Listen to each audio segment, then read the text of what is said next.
How to buy Memeverse token. So before we start, this is not financial advice. I'm not professional or economic expert. So before investing in any project that you find on my channel, please do your own research. Now, before going on by this token, go and check Derek's account and keep following their updates about this token. And don't forget to go and engage with their community. As you can see, they have 661 members there. So this token, as you can see, it's available on the screener. It's created 18 hours ago and increased by 200 to 300% in the last 24 hours. And also this token strategy number 5 in this section. Now I will show you how to buy this token. Just click here to copy the token address and open your front mind for that, as you can see. After that, click here on swap and make sure that you have enough Solana down your wallet. Now click here and paste token address into the search bar.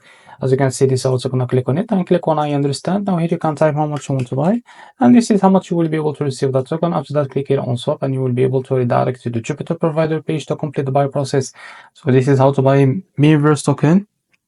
If you found this video helpful, please like and subscribe. See you next video.